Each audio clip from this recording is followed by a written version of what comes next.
For Lima on Spirit, all of our luggage stayed in Fort Lauderdale in Florida. There's a good chance that Spirit gave me bad information and I took a 2-hour drive here, and I'm going to have to take a 2-hour drive back. I love Peru. It's a really great place to visit. There's lots of thick culture, which I'm going to be sharing. However, one of the things that's really difficult about Peru is getting here. I was leaving from JFK in New York City, and the first leg of the journey is pretty easy, going straight down to Florida, not a big deal. But as soon as you get there, Lima Airport's really interesting, the way that it works. I love traveling on airplanes, but by far the worst part is the bathrooms. This airplane bathroom is so small.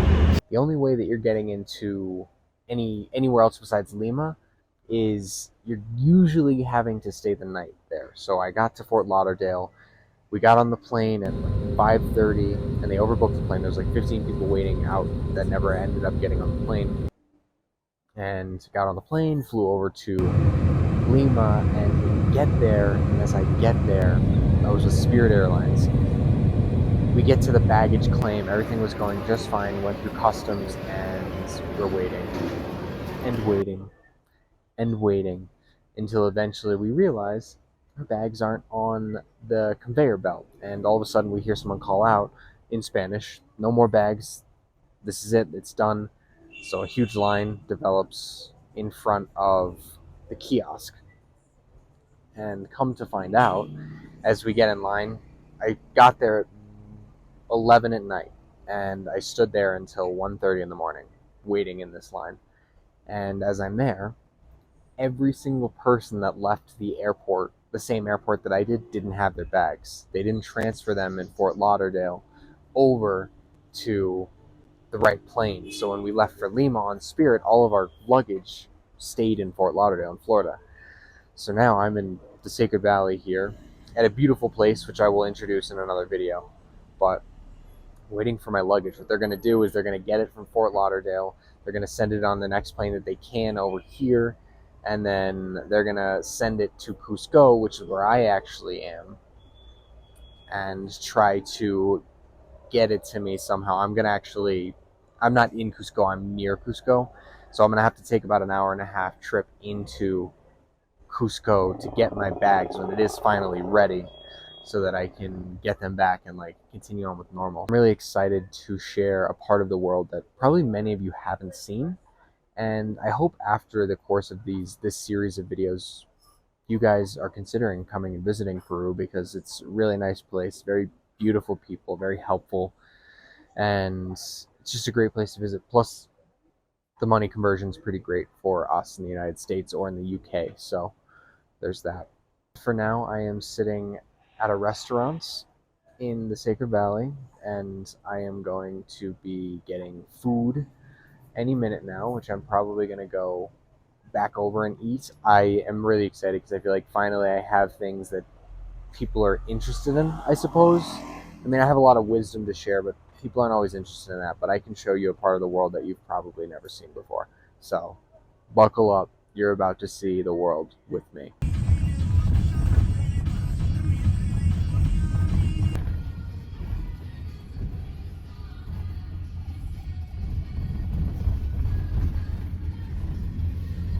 .10 at night. I am in the airport right now in Cusco. I am 2 hours away from where I'm staying. And basically, I talked to Spirit, an agent with Spirit, to find out where my luggage was. And they said it was on the flight that's coming in through Sky. And Sky is telling me that they have no record of any flight coming in with the numbers that I have shown them for my luggage. So basically, there's a good chance that Spirit gave me bad information and I took a 2-hour drive here, and I'm going to have to take a 2-hour drive back just to see if Sky had my luggage, which they don't. So I'm not really sure what to do. I'm very frustrated. It's obviously not Sky's fault. I mean, I guess it could be, but it's not Sky's fault. Spirit isn't communicating with me anymore since they said it's not on the flight. What are we doing? So yeah, and they told me if I wasn't here at 9 o'clock on the dot, that they were going to send it back to Lima, and the flight hasn't even gotten here yet. It's like 10 o'clock, and apparently the agents say the luggage isn't even on the flight. So I guess I'll keep you updated, but that's where I'm at right now. So, yep, here we go. All right, so I got good news and I got bad news. So, the good news is I got my luggage, but the bad news is I only got half of it, and this one is the one that's not worth anything. I mean, it's got some things in it that I wanted, but the other one is where all my equipment is in, and things and clothes and combo. So, and the bright side is, oh, I guess this isn't the bright side, they have no idea where it is. So now I am waiting in the airport with trusty dusty luggage number one, hoping to find out if my... Sorry for the abrupt cutoff of the last one. I got more information, and that's they have no information.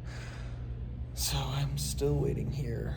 It is around 11. I have a 3-hour, 2-hour, somewhere in there, trip back to the place that I am staying. So I'll give you another update as soon as I get it. All right, so good news. We got the second one. Apparently, Spirit didn't think that it was necessary to tell Sky Airlines that these luggage were going to be on the plane. So Sky had no idea that it was even on there. So I got the first one because they found it inside the plane and it wasn't supposed to be there. The second one was going around the carousel and they wouldn't let me back there. Security wouldn't let me back there to find it. So I guess we've got a little bit of a resolution to this here story. I'm gonna grab a taxi back